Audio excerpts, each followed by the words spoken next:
37 / 9/11 episode, I guess you'd say, because we are doing this on the 10th. Special report. Yeah. We're going to do a little 9/11, a retrospective. Yeah, to all of my fellow classmates from my 07 class, today is our 17th year anniversary. Hell yeah, brothers. Woo! Counting down. 17. Who's counting? A couple months behind you. Can't wait. I know. 20 is the only thing, like 17, 18, 19. I know. It's just a light at the end of the tunnel, you know what I mean? Just in case I die, I need my wife to get some money. Oh. You gotta get there to get it. Yeah. I mean, not so my wife. She's fine. She's an earner. I want my kid to have some money. Yeah. Just in case. Big 9/11 show today. Tomorrow's 9/11. That it is. We are firefighters. We figure it would be worth talking about in some capacity. It's a little difficult because now it's 23 years later, like you were saying. I mean, there's only so much you can say. There's only so much that can be said. Yeah, if you're not familiar with 9/11, we're going to get you up to speed. Read a book. Yeah. Hey, maybe that, I think about that too, but there are a lot of younger people that don't necessarily have our experience. Yeah. Like, we were adults. I was 21, maybe, something like that. I was 21. Yeah. Yeah, I remember exactly where I was. I was taking a community. I was home from college, and I had a semester left, and I didn't want to miss too much time, so I enrolled in a community college and just took a couple classes. And I was walking across campus, and like it was a ghost town. I was like, "Where the hell is everybody at?" And everybody was in the Union, like glued to the TV. Yeah, like, I got there, parked, walked in, had no idea what was going on. What's everybody doing? I was like, "Holy shit!" I stayed the night at my mom's house, and I think and I was sleeping one off, and I think it's because her house was closer than mine. And I remember her waking me up saying like, "Hey, they're attacking us." I'm like, "What are you fucking talking about?" Pour me a beer. Bloody Mary, like, Jesus, come at me hard like that. God, give me a second, Mom. Yeah, I mean, so that's a hell of a thing to wake up to or walk into class on. Pretty nuts. But yeah, so I mean, we can talk about this from a lot of different perspectives. I think we're gonna I'll give a kind of like a brief little primer as to the prelude, and then we can dive into probably the more interesting things about it for most people are all the conspiracy theories. Yeah. I'll throw out a couple, just a couple of the common ones that we can talk about. We can kind of talk about why some of those persist, why some of them factually are incorrect, why some people still believe certain things, because there are some facts that go along with those, as well as a brand new one that I came across last night that had I had the time to dive into it, I probably would have dove a little bit deeper. It's of all the conspiracies, this one is one that I find the most interesting. All right. That I'm interested to see how you're going to react, because I have a feeling that you're going to think it's pretty stupid, but I find it highly interesting. To be fair, I think that about most conspiracies. Exactly. Very few. I'm like, oh, that's interesting. Yeah. So yeah, just like you know what, like, you can say whatever you want. There were a lot of things that led up to 9/11. Like, well, you can research your history on what led to that, why fucking bin Laden, al-Qaeda fucking hates us. But basically, a lot of our foreign policy helped to radicalize him in that direction. And when you read his own words, his own interviews, you can understand why. And just look through history from 1979 on shit. You can go all the way back to World War II. So I won't go through all of it. I had a whole fucking timeline here that we can go through, but it's not even important. But basically, I'll say this, almost anybody in the Middle East has good reason to hate the United States. Yes. Having said that, killing 3,000 people is probably not the way to go about it. But I guess when you're a tiny little fucking village, like, you're like, well, what can I do? Do you did you ever come across, and I have multiple times, I actually don't have factual resources on this, but that bin Laden was a CIA asset. He was an American citizen at one point, that we actually created him. You heard anything about that? I've never seen that he was an American citizen. I mean, we obviously know he was a Saudi citizen. He was, when you talk about CIA assets, there was Operation Cyclone, which started in 1979 or 1980 when the Soviets invaded Afghanistan. We basically can't have them trying to get influence in the Middle East, so we're going to stop them there. So we supported the Mujahideen fighters, which were the Afghan rebels and all the other Muslims that came from all over the Middle East to fight their holy war against the Soviet Union from them invading their land. So bin Laden went from Saudi Arabia to Afghanistan during that time, and he was aided by the CIA along with many other fighters. So in that aspect, I guess you could say, yeah, like he was a CIA asset, but not, I don't think in the traditional sense that a lot of people think. Where he was operating for us on our behalf. Right. I mean, he was in Afghanistan. But I'm saying, like, yeah. Yeah. So yeah, at one point we were funding training early versions of al-Qaeda and the Taliban. Right. Which historically seems pretty consistent with a lot of the shit we've done. And right at 1980. So 1953, we basically had a coup in Iran, and we fucking took over Iran's government because we needed a friendly government. They ruled all the way up until 1979. Iran had a revolution, and they basically said, we're tired of your fucking Western propped up government. We're sick of that. And they installed the Islamic Republic of Iran. So we no longer have our big influence of our buddy Iran there, which is a big player in the region. So 1980, the Iran-Iraq war kicks off. And who's in charge of Iraq at the time? Saddam Hussein. We say, hey, Saddam, we got your back. Here's money. Here's training. We got trade deals with you now. Like, you're our buddy now. Go kick their ass. So we're funding the Mujahideen in Afghanistan. We're funding Saddam Hussein. And then, so Osama bin Laden and Hussein become our enemies. Prop them up. Yep. They fuck up. They turn into our enemies. I mean, those are whole other fucking stories how that happened. Yeah. But yeah, it's kind of funny how all of just some details leading up to. Somebody, I can't remember who said this quote, and I wish I could remember. They said it's a bad idea to be an enemy of the United States. It's deadly to be our friend. Like, we're almost like the Clintons. Our government's almost like the Clintons. Yeah. Don't want to get too close. Keep it arm's distance. All right. So yeah, go on. I mean, we can talk about every single conspiracy theory you want. Like, go. So, as far as conspiracy theories go, I think you kind of said you mapped out a timeline kind of for what happened, and I think it'd probably be better just go with the timeline of events that happened. You want like a legit time, of that day? Hit the timeline of that day, starting from just from the morning of. So okay, if you hit the Chat GPT one, like you said you did, I think it starts early morning, 5:45. So initial flight takes off. See, I mean, you can go back even in the mornings of 5:01. They have phone calls between the terrorists. Some of them basically, we don't have recordings of that, but basically we're saying like, hey, go time. 6:31. Bush. Now, if we don't have recordings of that, how do we know that there was phone calls at 5:01? We know that we have their phone. We have their phone, and they called. We have records, so we can match the records. We can match the records of the call. We don't have that particular recording. And you can even go into like, how do we know they're here in the first place? Right. Like, we did know that they were here, and we just choose to ignore it. So my understanding is from the stuff that we read is like the entire month of August, there was all kinds of basically red flags of the FBI saying, hey, attacks are imminent. Like, it's going to happen. There was even one lady that I've got later on I'll talk about, but she was a CIA asset. Actually, I'll just talk about it now. She was a CIA asset, and her name was Linda. Let me see if I can find it. I know I put it in here somewhere. No, not Linda. I'm sorry.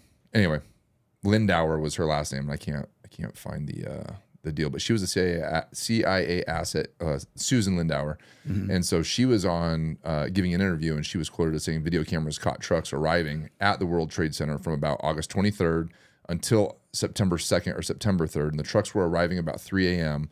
When everyone had left the building, including janitorial trucks. The trucks were leaving about 5 a.m. right before the AAA personalities of Wall Street got to work to start their day.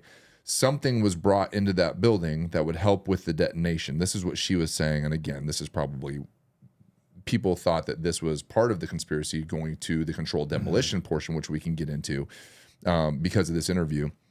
There may have been work done on the detonation before. It may have been going on for months, but whatever they needed at the very end, they came and brought in that 10-day period. That's what we think happened. The airplane hijackers were a cover for the controlled demolition, which was undertaken by a small group of people. In August of 2001, I was told to stay out of New York City because the attack was considered imminent and we expected mass casualties and possible miniature thermonuclear strike, a bomb. However, I want to be very clear, the attack was always defined as airplane hijackers and the World Trade Center. So, I mean, they had talked about for quite some time before and made plans. Now, I have that echo. You have it now? I feel it, yeah. Okay. Anyway, so they had talked for, I can't even remember how long before, but long periods of time before about intercepting commercial flights. They made plans for this. The Pentagon had done disaster drills for planes striking into it. Like, I mean, this was a thing. They had even got chatter from other intelligence agencies, our own intelligence agencies, that this was a thing they were planning. Yeah. So it's not like it was a surprise that they could fly planes. Like everybody says afterwards, all the generals, and nobody could have imagined. Bush says it a million times. Nobody could have imagined in their wildest dreams planes flying into them. Like, well, yeah, they could. They planned for it. I mean, and that's what any good, anybody that's good at their job when you're preparing for disaster or trying to combat, enemies, you're going to come up with You all cover types all your of bases. scenarios. Yeah. Especially when you heard that, like, oh, they're actually thinking about this. Right. They actually foiled a plan. I can't remember now, of them hijacking 12 planes and all blowing them out of the sky. Like they wanted to do it all simultaneously, blow up like 12 planes, and they had it calculated how many people they would kill. Then that kind of morphed into like, hey, let's fly them into buildings. There was one comment I read, and I don't know if you saw this, but they said that morning, the morning of September 11th, is they were actually running an FBI drill or a CIA drill of that same scenario. And so when they got some of I think it was a NORAD drill, maybe. Maybe that's what it was. But they were running this drill, and so when they received some of the air traffic control audio of the hijackers, because apparently at one point the hijackers were trying to communicate with the passengers on the plane, and they were hitting the wrong buttons, and they were actually communicating with air traffic control. Yeah, because some of the stuff didn't make sense that they were saying. Like, why would they say it to air traffic control? Air traffic control didn't know if that was a legit distress call or a legit, the sound of the terrorist voices, or if that was part of the NORAD drill that was taking place. Well, you could hear they do have communication from, I'm going to say NORAD because I can't remember. Yeah, whatever the drill was. Maybe I think not it was NORAD. from NORAD, but then they're contacting the FAA saying that, hey, they have radio communications of this. We're beginning our drill. And each like, we're beginning our drill. Sure. So, yeah, the confusion. Same way we would. Exactly. Yeah, drill commence when you're done. Yep. Yeah. So it makes a lot of sense that they were confused. What were we talking about? Oh, we were talking about the stuff being stuff. delivered into the buildings. I mean, it's a massive building. It's like a city of itself, each building, right? So, I mean, they probably get deliveries all the fucking time. And I don't know what her exact title was or her position was or what she was an asset for, but she was just labeled as a CIA asset. She could have been a total scumbag, degenerate, drug fucking junkie. And they're like, hey, you're an asset because you have information about these people here. Like when you say asset, like everyone's just an informant. Yeah, you're not a fucking CIA agent. Right. You are an asset, meaning we're using you for a certain amount of intel. Yeah. Doesn't go to speak to your fucking intelligence level or your motivations. So talking about that, I mean, when you hear things like that and you hear things about, her saying it was going to be a controlled demolition, you start going into, that is one of the conspiracy theories, is that this was a controlled demolition. Now, how do the airplanes factor into that? Because if there's two different avenues this goes. Some people believe that the airplanes were part of the cover, that people, the lie hop, the let it happen, that they knew that these hijackers were going to happen and they were going to control the demo anyway. It seems like an awful lot of orchestration to have these hijackers hijack these planes and line up the controlled demo for the same day. Yeah. Just to cash in, and we can talk about the money side of it, of some of the things that make sense for the conspiracy to happen, like financially for all the people that gained. But there's also people that believe that the planes weren't actually there. Which to me is insane. Which is nuts, right? Because the only one that makes sense to me that might not be there is the Pentagon one. And that's, we can talk about that too. But we're kind of all over the place in the beginning. But let's just say that all along they had planned to blow up the building. Yeah. And you alluded to it. Why would you go through all of the connections through Saudi Arabia, all the money changing hands, lining up these people beforehand, keeping their cover low, sending them to flight school, going through the whole plane thing, and then having this whole thing about, it looked like a controlled demolition, the planes wouldn't do this, all these fucking questions and orchestration, and all these questions you have to answer when you can hire just one dude to say, walk a bomb into the building, and then we'll blow it. And we'll say, hey, it was a fucking well-placed bomb. Perfectly placed. Yeah. Or he went in and laid 3 different bombs and set them off. Sure. Like that's if they knew they were flying suicide missions anyway, why wouldn't they go in as suicide bombers? All 12 of them in both buildings, or whatever it was, 19 of them in different buildings split up, and then they say, oh, strategically they hit all these pillars just right. It would be a lot fucking easier to walk into the World Trade Center and do that. Except they probably didn't have access to those level of explosives. Sure. They did have easy access to walk on a plane and fly it into a building. Which is nuts. So one of the things that came out is, so obviously, and we're kind of bouncing all over here, and I had a streamline to this in order to flow, and we're going to get off this really quick, but somebody has, one of the big things is these planes hit the building, they blew up, it burned hot enough to melt steel, right? And there's a lot of the conspiracy surrounding between, does jet fuel melt steel? It does not. I looked extensively into that. Right. It does not. It could not.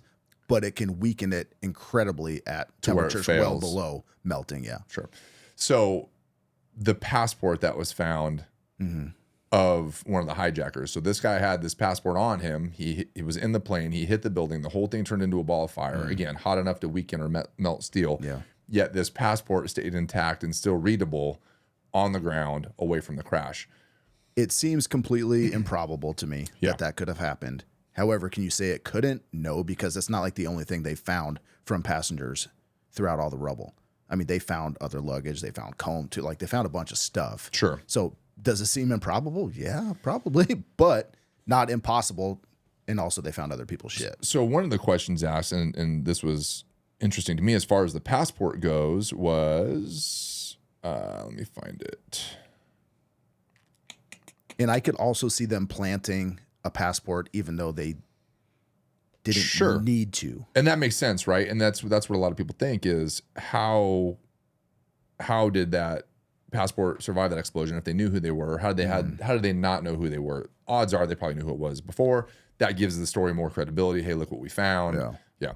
So one of the questions asked was, how did the terrorist passport survive the explosion that allegedly instantly cremated the terrorist?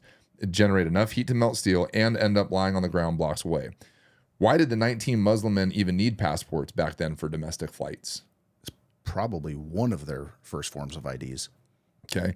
So then why did the hijackers need passports in general for a suicide mission that the passports would never be used again? Put it this way, before my daughter had her driver's license, we traveled with her passport even domestically. Oh, you did? Yeah. Oh, I mean, it's her ID. Sure. But you were talking about 2001, like having a passport on you for a domestic flight didn't seem, and I don't know because I wasn't a foreign national or I wasn't from another country. I don't know if they needed passports. That might have been their major, that might have been their idea. It's not like they have an Arizona So this was just State one of the questions license. asked. So why do they need passports? And then again, why were the 19 Muslims not under surveillance on 9/11 if they were so easy to identify? Which odds are they probably were. They were. Yeah. For sure, the CIA knew they were in the country. Yeah. Didn't seem to want to share that information with the FBI for whatever reason. The fact that they were in flight school should have raised more red flags if they were aware of them as well. There was, they call it the Phoenix Report now, but it was the FBI field agent here in Phoenix that's like, hey, what the fuck is with all of these Saudis here taking flight school? Like, this seems weird. They're not talking about landing. Same with the one in Minneapolis. Like, none of these guys want to land. Yeah, like, just worried. Yeah, like, just it seems really flying. fucking weird. And the FBI's like, I don't know. Sounds crazy. So in hindsight, obviously they said, not only do we not have any video of the hijackers, we also don't have any audio recordings of their voices from the 4 cockpit recorders, which was They do. Other than when they were trying to talk to the passengers, and they accidentally hit the APC. They have it of the Flight 93. Oh, they do? Yeah. Oh, I didn't know that. I don't know about the other ones because I didn't look into it. I looked more into the 93. Okay. And that was the one that hit the crashed field? in the field, yeah. So the comment went on to say, with 4 hijackings that lasted between 18 and 41 minutes each, we should have some 2 hours of continuous audio between the 4 planes. We should be able to hear the struggles of the terrorists storming in and overcoming the pilots, and we should have overheard their conversations in Arabic as they tried to figure out where they're going, where they needed to go, etc. Who's asking this question? It was just somebody in one of the comment threads. Nobody has any official title. Don't listen to any of these fucking idiots. Well, I'm just saying, like, I mean, these are the questions that persist of the people who believe that these are and our conspiracies about why don't we have This is what drives the audio. me nuts is that dude didn't do any research at all because there is recordings of these people. Like, he did nothing. Why don't we have any? We do. His comment stemmed from the fact that we don't have the black boxes or the audio recordings from these planes, and the one that they did recover, I think it was Flight 93. I think there was the families got together and said, hey, you know, we want this released so we can hear it. And the FBI's official report was, well, you know, while we sympathize with you guys, we don't want to release it because the tragedy that you're going to hear is not going to bring you any peace. Like, that was their justification. They did listen to it, and there is a bit of controversy because apparently the last 3 minutes were redacted. They can't hear the final 3 minutes, but they do hear everything up to that point. Yeah. So the families have heard it. It's been released. They have the kerfuffle going on, them trying to get into the passengers trying to get into the cockpit, that, you know, the hubbub that's going on with that. They go back and forth. I think the hijackers saying, "Is this it? Should we just end it now?" And so they go back and forth saying that, and then they start saying prayers, and then 3 minutes. Who knows what happened there? And a lot of people say that did they get shot down in those 3 minutes? Yeah, that's a conspiracy with that one. Yeah. So let's see. Other conspiracy things that happen that lend themselves to more to the conspiracy side. With that, I think that's all I had for the hijackers. So there's a lot with the hijackers, and I don't even know how much to lend credibility to some of them because they talk about their names being associated with military flight schools, but it's just a name. There's no photos, there's no anything. It's just a name. And that could be, I mean, our military's large, right? Yeah. I mean, it could just be a name. I'm not going to say it's as simple as John Smith going to a fucking school, but nothing ever seemed to come from that when people are saying like, hey, this guy attended this school here. He attended that school there. What's going on with that? It doesn't seem to be a big point of contention other than deep conspiracy theorists, not even people that write books on like what really happened. It doesn't seem to be a big point of contention as far as that goes. You talk about the passports. Like I could totally see that they did get on the plane. They did fly him into the building but we just need that concrete proof to say like, hey, look, they did it. This is why we're going to war. See, like, is this guy? Yeah. Like we even have his passport. Like that could have been fabricated, but it doesn't. Totally. It doesn't mean that it wasn't really belonging Yeah. to them. I'm going to refute a lot of the things that people say and probably that you say, but I in no way think that the absolute truth is the official word that the government gives. Like Sure. they have lied so many fucking times regarding this incident and everything before it and after it. So do I think the official story is the truth? Not even close. Yeah. I think they manipulated the official story. I think they had manipulated the events that actually happened quite a bit and lied about what happened to make it suit their narrative. Yeah. If that makes sense. Absolutely. So, I mean, going forward, you could probably view my viewpoint from that lens. Yeah. So in regards to the plane itself, so we talked a little bit. So talking about that was more the hijackers, the passport. You know, how come we didn't have any information on them, especially if we were following them? Maybe we did. We knew they were here. We 100% knew they were here. But I'm saying, like, if we knew they were here, we didn't do anything to stop them. We kind of wanted to see what was going to happen because we've talked about possibly the possibility of that approach as well as hey, let's see what happens. How do we let's not let a good disaster go to waste. There might be ways to capitalize off this, which we'll get to later. But the other conspiracy side of things is the fact of the second plane. So one of the big things around the 9/11 community is that, or conspiracy community is that no one actually officially saw the second plane, that maybe even there wasn't a second plane. So a lot of the footage is reported to be doctored. I know you've probably seen live footage and doctored footage. You've kind of seen the two, but there's a lot of people trying to pass doctored footage off as original footage and say, see, you can see the plane here, the plane here.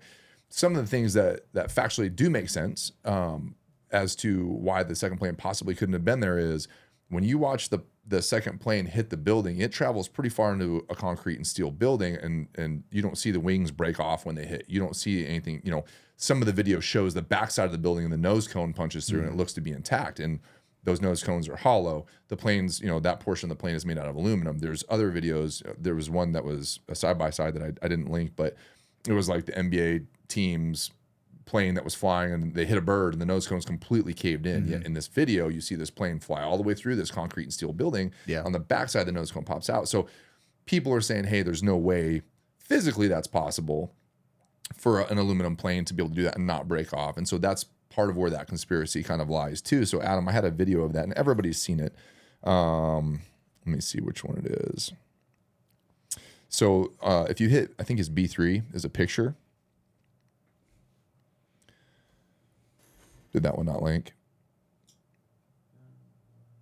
Should be David Handshoe picture. Okay. So we'll to me, when you talk about a plane not hitting at all, that like to me that seems like if you're going to even, let's say you're doing it on purpose, we're going to fly buildings into like we're totally doing this. U.S. government said we're going to fucking fly 2 buildings into it.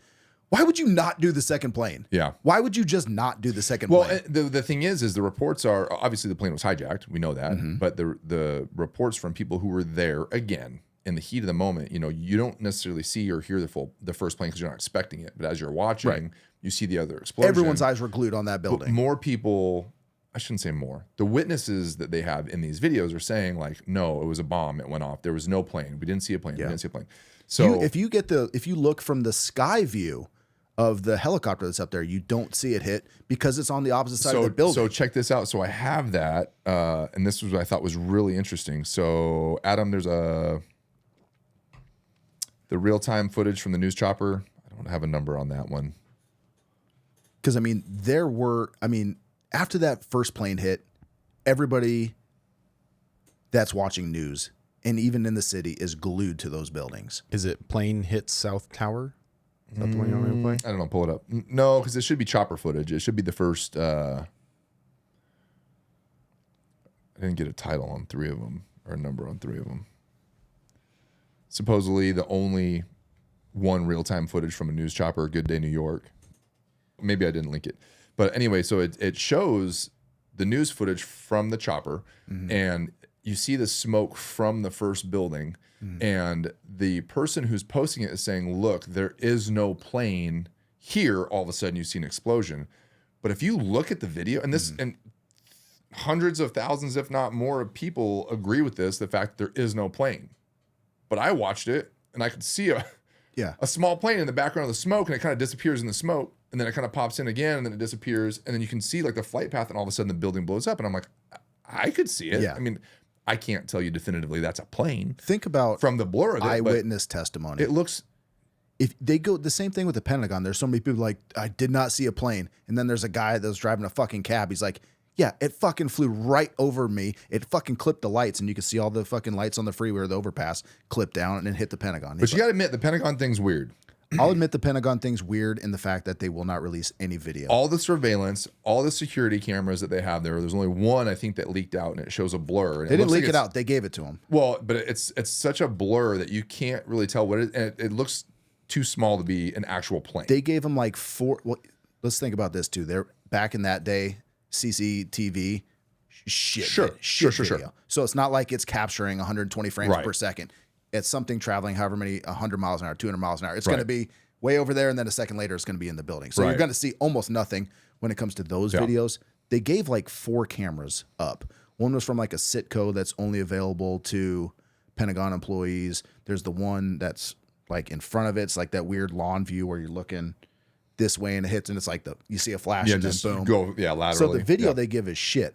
But if you look at the Pentagon, there's a lot of cameras everywhere. It's the fucking Pentagon. Yeah, they say it's like the 3rd most, at the time, it was like the 3rd most surveilled governmental building in the U.S. You're going to tell me the only cameras we have are that one on the lawn, the 4, the Sitco, and then like another one. I can't remember, but none of them give any Not only that, footage. so not only that, WTC Tower 1 was hit, Tower 2 was hit. Now you've got air traffic control monitoring. Like nobody notices the plane flying low towards the Pentagon. Well, because apparently it veered towards the White House and then it veered towards the Pentagon. There's tons of people that noticed it and then say, yeah, I saw it clear as day. One guy's like, you could see the AA on the side. But after two planes hit the towers, how do they not shoot that down? Or anybody? They scrambled jets. And so there's a whole. It takes time. There's this whole fucking again. Like I talked to you about this beforehand. Like any one of these aspects you want to go into, you're going to read like a 50-page report on every aspect of it. It's probably the most picked apart thing in the history of the United States, right? Yeah. So there's all these reports on them running drills to scramble to intercept airlines. There's how many times they've actually done it, how long it takes. So there's how they do it in training, how long it took. Then there's one incident in the history of pre 9/11 of when they scrambled to intercept a civilian jet, and that was a golfer's private jet. Where, apparently, did they smoke him? No, like they didn't even get to him until like he blew up into the mountain or some shit. Like they crashed. So it was like a long fucking time that they tried to intercept this jet. Apparently, everybody on the cabin, passengers and pilot, all passed out due to cabin depressurization. So everyone's that plane's just fucking coasting off into the abyss, wherever it fucking finally landed. But it took a really long time for them to intercept that. Well, I just think of like, even for us, like if we call for a helicopter, we call for a helo, like for evacuation of a medical patient. And they're on standby too. They're on standby. It takes time for them to fire up the rotors, for them to actually get up in the air, for them to actually get to where we are. Like, it can take 10, 15 minutes. I mean, they say if you're ever in that situation, like pre-call them because it's going to take 15, 20 minutes just to get them there. Yeah. I can't imagine that launching fighter jets to intercept anything from wherever they're stationed out of, it's going to take minutes. It does. If not tens of minutes. There's one. I mean, I don't know. I'm going to look on the actual timeline of 9/11 here because they do scramble jets at like Long Island or something like that. Yeah. And it took 8:34. F-15 pilots began to suit up, but I know they got like alerted before that. So F-15 pilots suit up at 8:34. But the first tower wasn't hit till 8:46, right? So 8:41 needs needs, it's like a thing of NORAD, drives fighter pilots to Otis Air National Guard Base, to battle stations.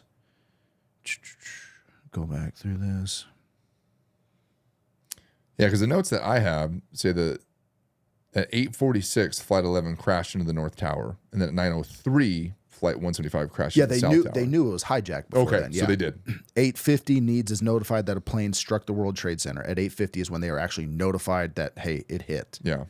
8:52, the F-15s at Otis National Guard Base are airborne.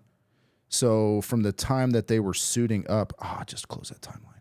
From the time they were suiting up at, what time did I say that was? 8:50 is when they were notified, is what you said. But they were suiting up before that. 8:34? 8:34, they began to suit up. And 8:50, they're airborne, right? Yeah. Yeah. And then at that point, between 8:50 and 8:54, Flight 77's hijacked. 8:50, they're notified that the plane struck the World Trade Center. Tower, 8:50, 8:52, they're airborne. At 9:03, the second one hits. 9:13, we have here the F-15 fighters from Otis Air National Guard Base leave military airspace for Manhattan. So it was 10 minutes after the second tower got struck. Yeah. And that's 20, 30 minutes of them just scrambling, getting ready to take off. Yes, it's not like a jet's like ready to go. Instantaneous. You got to do a lot of things to get a jet in the air, right? And they're not expecting it prior to that morning, so it's not like they're prepared and in the air just waiting. At 8:25, the Otis-based F-15s established an air patrol over Manhattan. When? 9:25. 9:25, yeah. And these, again, they're not even like coming from air. This is Air National Guard Base, so it's the closest fucking unit. So I mean, it's not quick. I was trying to find That's the almost video. an hour after they were suiting up. Yeah. So it's not like, hey, the flight's been intercepted. We got them in 15 minutes because it's a jet and it's fast. It's not the way it works. So the plane hits. I had other video and I don't have it for whatever reason. I don't have it organized the way I thought I did. But I had video of the plane hitting the second tower from multiple different angles, and they showed the actual plane hitting. And some of them, it's weird. Some of them looks like they're CGI. And in one of the clips, it looks like the plane's wing partially disappears before it hits, and then it kind of like hits back in the frame. And it just reminded me of the JFK assassination video where the tree was growing out of thin air, and like you could tell it had been doctored from below. Yeah. So I think when you go back in history and you look at things like that have come to light now, and you say, okay, well they've faked something before, and they've doctored video before. Maybe this has been doctored, maybe it's not real. And again, it goes back to who's putting the video out there. You don't know. I would also argue that back in 1963. Yeah. There was the one video, or they had two videos, Right. whatever. Like Sure. there was a billion fucking cameras on this from a lot of different angles, even in 2001. Yeah. Which, I mean, I couldn't imagine if that happened today. There'd be literally a million fucking videos of it. Yeah. But I mean, there's enough to where like the U.S. government doesn't have control over every single piece of footage. So some of the other videos we came across were the explanation for the demolition of the building, because a lot of people would say that with a controlled demolition is that both of those towers fell straight down onto their footprint, which as towers being as tall as they were, they shouldn't have done that. It should have had more debris or more play left or right. We've talked about that before. So listen to this. I came across this in that stupid fucking documentary I was watching. So they try to take every bit of detail and put it into a vacuum. Yeah. So, okay. It's going in free fall. It falls right into its own footprint. Yep. No damage to every other building. But then again, later on, they say, hey, when they try to go to World Trade Center 7, they're like, oh, there were these spire that fell and scraped the side of the building. It was 400 feet away and paled in the building. And then there was almost 400 feet away, this steel beam. Like, did it fall into its own footprint and damage nothing? Yeah. Or was it absolutely impossible for these steel beams that weigh X amount of pounds to travel 400 feet laterally? Which is it? Yeah. Like, they just go at their own theories. So I'll get to that at the end, actually, when I wrap up. But I had a video linked, and Adam, this one's in there. It should be B4. Yeah. It should be video of the Twin Towers construction explained. I did the freaking alpha brain again. I'm getting a lip twitch. Are you? I'm out. I gotta get more. I've got B2 fall explained. Is that it? Yeah. Okay, here we go. Sure. Let's try it. This one? I don't know.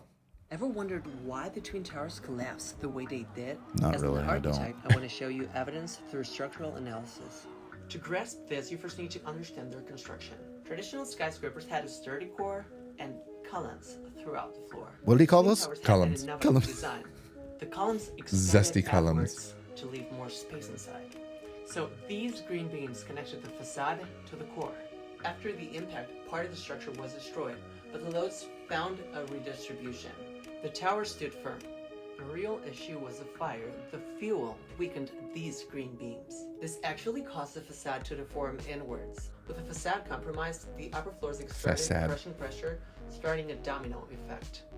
Where's this guy At from? this simulation, I don't know. the colors represent the same elements. You can mute it, Adam. You can see how the Just for a sec. collapse So initiate- anyway, he goes to show the construction of a typical skyscraper. It has the structural components, it has the concrete in the middle, and then the pillars around the outside. The columns? Columns. And then in this one, the way that the World Trade Center was constructed, it shows that the columns are actually outside on the outer exterior of the building and not in between the concrete pillars and the outside. So the way he shows that it breaks down makes sense, right? So you've got, I think that's another thing that lends itself to people believing in conspiracy of this is you have architects and you have engineers and you have all these people that say, yeah, it makes sense. This is how it was constructed. This is how it fell. But then you have in the tens or hundreds of other engineers, architects, chemical engineers that say, no, this is physically impossible. It shouldn't have happened. So now you have the division between these industries of all the people who have the same certifications, the same schooling, saying yes, saying no. And I think that lends itself to people believing in conspiracy and the way the buildings fell as well. I think in theory, some of these things make sense. In practicality, we've Sure. never seen a building that literally weighs over 1 billion pounds collapse, Sure. right? There's plenty of people that say anything over 20 stories doesn't tip over like a tree. It fucking pancakes onto itself and will more or less fall into its own footprint. It's not going to exactly do that because you have a lot But of just the weight of the upper floors is going to drive it down with gravity. Right. Yeah. So when you hear those people talk, it makes sense. When you hear some of these other people talk, it makes sense. Sure. I'm not an architect. I'm not a demolitions expert. At some point, I've said this a million times when it comes to every conspiracy theory, you have to decide who you're going to believe and what you're going to believe, right? Yeah. And if somebody's just talking in theory and has never run any practical experiments or anything like that, I'm going to say, like, I don't necessarily believe you. Yeah. You're just supposing. Like, this has never happened before. So it's kind of hard to believe just a guy on a YouTube video, like, not saying that guy, but Yeah. all these guys. Anybody, Yeah. who posts a theory. So it's tough. And what sucks too is like one of the things that we've learned just in general about not even just conspiracies, but about anything, even like say the Jake Paul Tyson fight and the rules. Like people will post the dumbest shit that they know is run fake, with that it. they know is bullshit, and they'll back it up with 2 or 3 comments and just throw it out there just to see what happens. Or it's confirmation bias. It fits their own narrative in their head and they just say it again, Yep. whether doing zero research, like repost. Did you ever see though and this I always thought this was weird with the whole thing and talking about the knowing it was going to happen or even the Bush thing. Did you ever see the Bush deal where he was in the classroom with the kids doing the work? Billion times, yeah. That always was weird to me. The fact that he was having them say those words that he didn't have them, the teacher did, but the choice of words, the selection that they were saying out loud was almost like I don't want to say like a hypnosis, but it was almost like a pre-programming of, hey, let's get these words out. You don't feel that way. Just think of the fucking 40 different levels of deep that you're going to go. Like, not only are we going to plan the world's biggest conspiracy, we're going to have the president hypnotize this case. No, I didn't say. You know I what I'm didn't, saying? I didn't say hypnotize. But you know, I'm saying like I'm just but it going to was use your own words okay. and say like, Well, I said not like we hypnotizing. really are going to pick not the my word. book that the president's going to read to the children, and it's going to be completely coordinated with the time that the planes are landing. We need the children. But you never thought that was odd. No, Not at all. No, it was a planned visit. Like you're fucking yeah. So it was a planned visit, and those were the words they read, and you don't think that's weird and to make on the, Do you wanna- the you wanna morning play of the video? 9/11. You want to play the video real quick? Yeah, play it. I don't. Yeah, play it. I was supposed to go in and trim it. I don't know if it's trimmed right. Try it. I might. this have, is an figure it out. absolute nothing to me. It's really exciting for me to be here. I want to thank Ms. Daniels for being a teacher. This is Bush I wanna thank greeting Rick the for being a classroom. principal. And I want to thank you all for practicing reading so much. It's really important. And this morning we do have a lesson that we will read with you. for you. Good. And it's lesson 60 of our SRA reading program. Direct instruction. I know very well where that came from. Okay. Oh, Are you because ready, Barbara my Bush was reading his butterflies? fundamental, and this was all. LLP position, eyes on me. 1, 2, 3. Get ready to read all the words on this page without making a mistake. Read this word the fast way. Get ready. Park. Yes, park. What do these two letters say? R. Yes, R. Sound it out. Get ready. R. What word? Park. Yes, park. What do these two letters say? R. Yes, pick your reader up from under your seat. Open your book up to lesson 60 on page 153. I think that was Bush being informed about the towers right there. The towers had hit. The So- the first one, I believe. Yes, pick your reader up from under your seat. Open your book up to lesson Cut back. it Yeah, looks like. so 60 on page 153. I think you can stop it, Adam. I think that's cut up. So the interesting thing of this video is there's what I've seen is multiple different versions. So they have the version where they're reading, you know, plane, hit, steal, all that, and then he gets notified. And in this video, they show him that he's notified about it, I think, prior to them reading the words. So it kind of goes back to like what part of that was real and what part of that is just to sow conspiracy theory. Dude. You know what I mean? No, like this goes to every fucking person that wants to be a conspiracy theorist and believes that everything is rigged down to the fucking minute and the minutia of the words that are coming out of everybody's mouth. You find patterns and you put them together, and it's just the most ridiculous. Again, you're pulling off. Let's just say you're doing it. You're pulling off the most elaborate fucking thing the world has ever seen in front of everybody's eyes, and we're gonna plan everything down to what the kids are saying and the moment that fucking Bush gets notified. Not only that. The hijackers were according to Osama bin Laden himself, this was supposed to happen much faster. Yeah. So it wasn't even supposed to, like, the timing would have been off of the reading. It was supposed to happen much quicker. Yeah, I just showed you two different. I explained to you there's two different things. There's one that has the video that looks like it's all planned out to be, and then there's one that looks like it's completely, the timing of it is completely different than the original, or what's said to be the original video. You get people that manipulate everything to, let's splice a second here, fucking squeeze that. It's just so fucking maddening to me. So, Adam, for the Building 7 thing, and this is kind of more where the controlled demolition went down. This is what a lot of people talk about is Building 7. Some interesting stuff with that is obviously they had the BBC reporter, and I know you've seen this and gone over this a million times. The BBC reporter report that it had Building 7 had fallen, and that was actually 30 minutes prior to. So did CNN. So did CNN prior to the building actually falling. And the reason people believe that lends itself to conspiracy is that was supposed to be an earlier recorded broadcast for the UK, and they're reporting that it fallen, and it hadn't yet. So what are your thoughts on that? Again, we planned the world's biggest fucking conspiracy. Nobody can know about this. It's fucking hush hush. But we got to fill in the BBC and CNN. We got to let them know. Give me a fucking break. Or maybe they didn't let them know, and that's why they were 30 minutes ahead of time. They were just reading what they were told to read. Hey, this happened. Why would they tell them to read that when the building was going to go down and they can report it as it happens? That's the dumbest thing. That to me is one of the dumber fucking things. That is so fucking stupid. You're so mad. It is just so dumb. Like, just use your fucking brain, people. So think about that. So, Adam, if you hit B6, I'm not done with that. Okay, These sorry. fucking people. Well, I was going to show you. I just have to reiterate. I've seen it. I even watched it again this morning. I have two videos on this. Is interesting. Yeah, I'm sure it is. You're going to love this. Anyway, go ahead and play. I'm not done. I'm not fucking done with these idiots. Okay. And if you're one of them, I swear to God, this might end our fucking friendship. I'm a new kind of idiot. Think about Wait till the end. How fucking dumb do you have to be? Like, we have to, like, everything's going to go according to script. We got to give BBC, and they're going to say it then, and the building's, the timing's missed.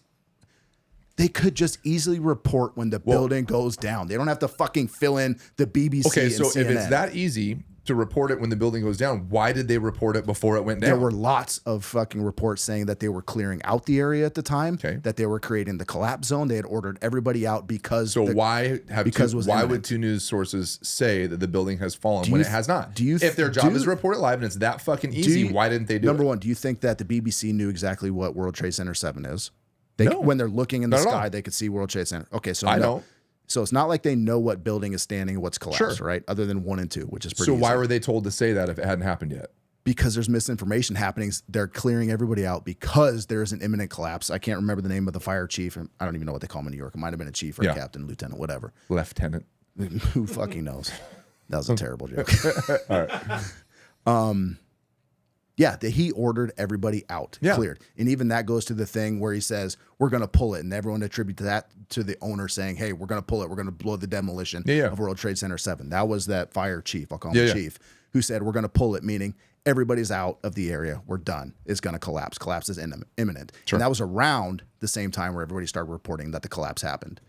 And if you think that communication is so fucking crisp and clean in that situation, you're just crazy. Like, it's just fucking nuts. No, I don't think it is. Let's see this ridiculous video. This isn't ridiculous. It is. 100%. So this is, hold on, before you play it. If you haven't noticed, so far, I've been giving you conspiracy theorists say this. Here's one of what they show, and then here's the opposite that they show. That's all I've been doing. I don't know why you're getting so mad at me. Some of these things are so dumb. I can't even listen to these people. Building 7. This is a guy named Stephen Bukowski's World Trade 9/11 footage, and this is very infamous footage of this Building 7 video collapsing, and a lot of people think this is a controlled demolition.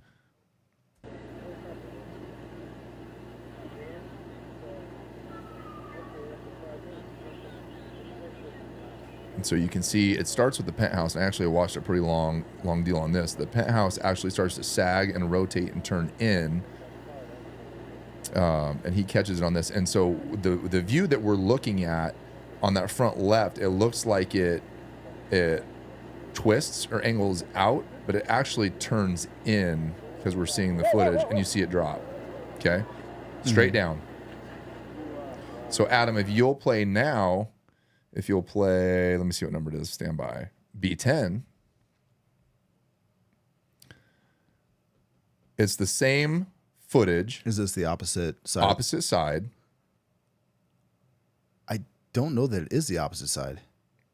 Opposite, it looks like opposite angle, because the other one showed it No, from, it just looks like if you know how when you look in a mirror, so it looks watch. flipped. So now you see those explosive, what they call the demo charges. So one view has the penthouse on the top left. The other view had it on the top right. So it was the back side of the building. So you get these two different views, and that back view was what shows the charges. Play that one again. Go ahead and pause it or replay. No, play that one again. Okay. So this one, penthouse is top right. That's how you can tell where it is. On the other video, it was back left. So on this one, you see the sparks that look like demo charges, and you see the windows blow out. Okay. So but this view, the penthouse was top left. You don't see it from that side because it's on the back side of the building. So they only put demo charges on one side of the building? So I don't know, because I'm not a demolitions expert. I don't know. Well, you want to bring it down into its footprint. You don't just do it on one side. I'm just showing you the two videos. One video says, hey, this is how it fell. There's no shenanigans. It's not a controlled demo. There's no conspiracy here. And the backside video of that building, it shows what looked to be charges going off, and you see the windows blow out successfely. We've seen successively. I'm sure we've all seen controlled demolitions of, like, when they do casinos in Vegas and stuff. And even then, they're not buildings that are that tall. That was 47. We're talking Chase Tower that just fell down. Yeah. So they don't just do like the one floor on the one side in the one corner of the building, right? Yeah. So why would goes, Okay, but I have a question though. So if they weren't demo charges, what were they? What were they? I think and why were they only limited to that area? I think that's the more important question to ask is, okay, let's say they're not demo charges. Why were there explosions scattered throughout the side of the building? I think that's a better question. Probably because the building was on fire for fucking hours on multiple floors. But fires causing explosions. Never seen it in my career. Exploding. Never seen an explosion in my career. Fucking who knows? So just asking there questions. is a video, and we can play it. It's B4, and this is, I think it's B4, but this is the explanation of why that building fell the way it did. And if you look, the way they explain it.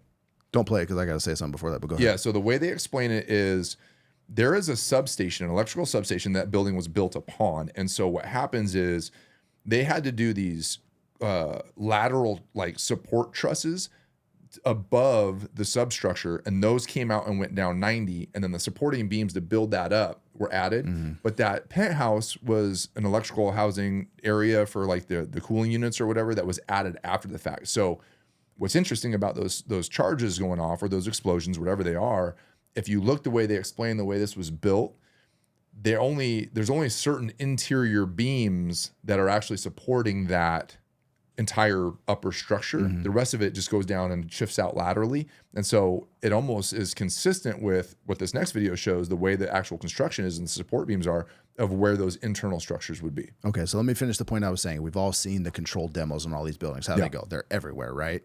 So if everyone says, hey, this is a controlled demolition, that's why it fell onto its footprint. The clean, it fell right onto its own footprint. Because that's the goal. The goal is to that keep is the the debris goal, from right? Yeah. In order to do that, you have to plant these things the way they're planted. We don't just plant them In certain places. here, Yeah. the one place. Yeah. So it can't be both things. Like you say, like, why are there explosions? Don't know. But if it's this clean, perfect, controlled demolition, it's not just that one area. Unless that's the area they need to hit for these structural For the components whole to get it to building fall. to fall completely clean onto its own footprint. Yeah, that's the only reason. I'm agreeing with you. That's the only reason.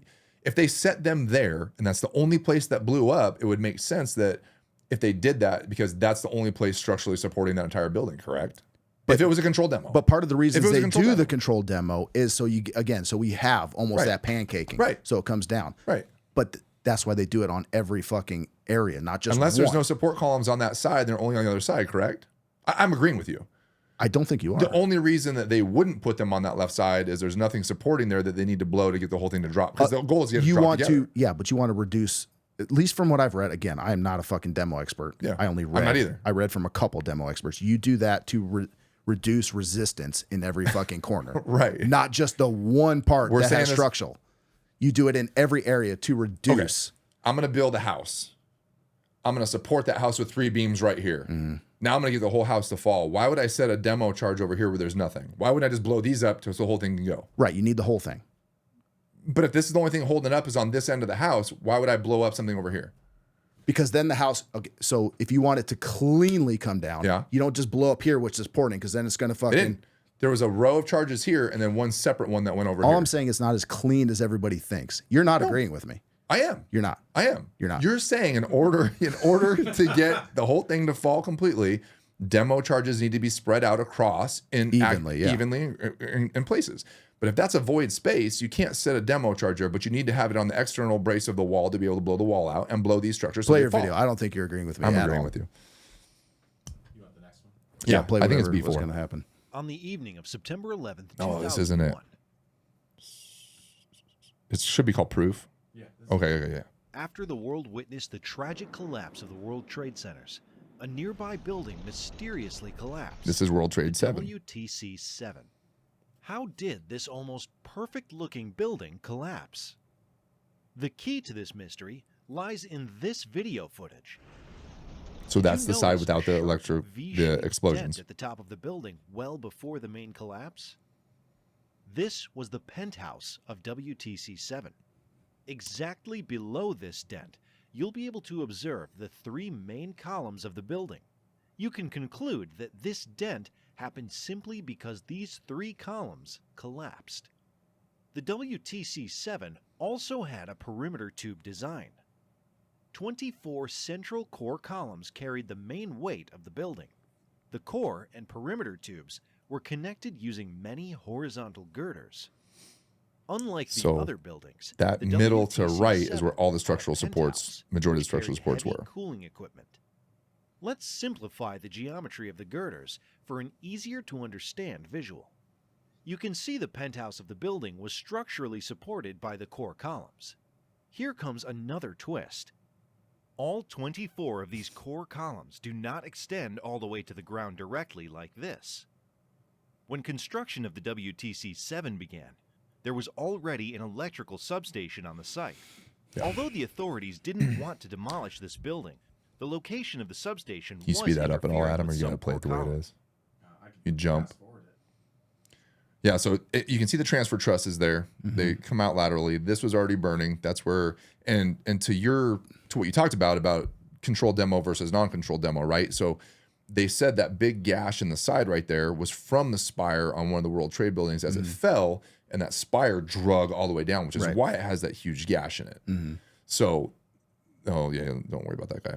So then they continue to show this where it folds and twists from where the penthouse is over an area that's not as structurally supported by those tubes because it was an added after effect. Okay, that's what they're showing right now with the red. It's So all the structural support, most of it is over the yellow, very minimal over the red because there was nothing there that needed support initially. So all those tubes go down, they laterally transfer over, and because that was weakened on that left side with that gash, it started to fail and twist. And that's why you saw that V in the front, is because that building starts to twist before it comes down. So that's what I was saying is those aren't necessarily demo charges, right? There isn't necessarily a controlled demolition, but if it was, it would make more sense as to why you only saw them on that side, because that's where the structural components were, and then one on the outside for the wall. So that's why people go both ways, saying it could have been controlled demo and conspiracy. It could not be. That's all I was saying. I was giving you both sides. So get into it even further. Why? Sure. I don't know. Well, no, I know you got something. Why? No, I don't. All I know is that Why blow up that building? I had information on what was housed in that building. I've come across that. If you don't have an answer for that, Steve. I do have the answer. I do have an answer. I'm just trying to pull it up if I can find it. Go ahead, Adam. Okay, Until I pull it up. suspend your disbelief.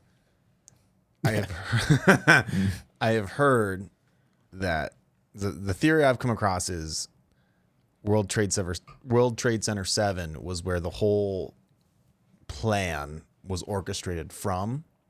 So we're destroying headquarters.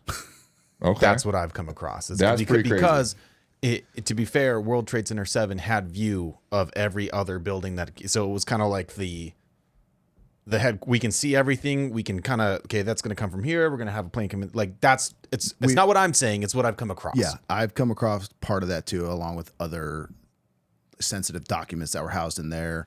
Rudy Giuliani ties, all this nonsense. Like, had to get rid of sensitive documents. Just get rid of the documents.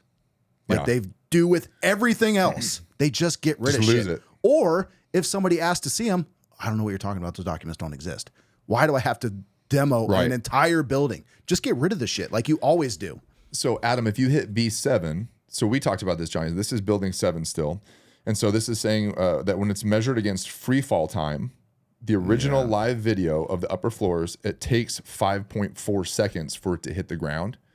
And free fall, it should have taken 3.9 seconds. So that goes to show that it couldn't have been a controlled demo based on free fall time. They do these whole things too with the time too. B7. It disappears into such a cloud you truly can't even see when it falls. It's not in there. I lied.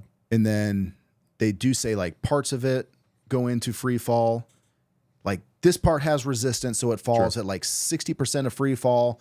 And then when you get to this one part, it's at free fall. And then because of the weight, it's actually accelerated more than But it would free fall. actually make sense too if different parts were in free fall than if you watch that where the structural columns were supporting versus where they weren't, because it was an added after effect. There's going to be less resistance on that penthouse side that first folded versus where all the 70 structural tubes that supported the building. They talk about it with every, the 1, 2, and 7, all those buildings. They talk about this. And then again, like there's a lot of fucking math involved, a lot of physics, and like, okay, who am I going to believe? Because I can't do that. And even if you look at your own eyeballs, when somebody puts a stopwatch up, you truly can't see when the building collapses, because all of a sudden it's like 3/4 of the way done and then a big plume. Like, okay, that last second, like, did it go? I don't know. Yeah. So in addition to the 2 World Trade Center, Tower 1 and Tower 2, and Building 7, there's a building that a lot of people don't talk about that was involved, was Building 6. So do you know much about Building 6? So it was damaged by falling debris. Pictures of Building 6 show, which I didn't link, but they show a massive crater in the basement. Like the picture that you see, that everything fell in and like dropped way down into the basement.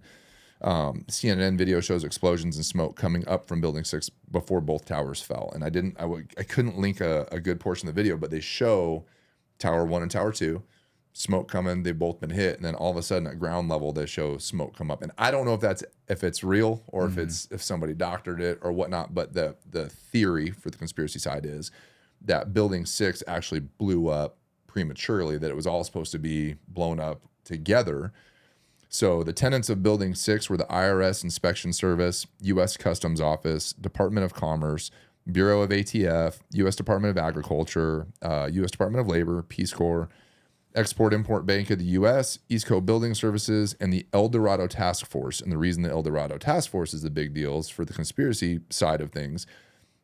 It's an interagency group founded in 1992, which coordinated all the major money laundering investigations in the U.S.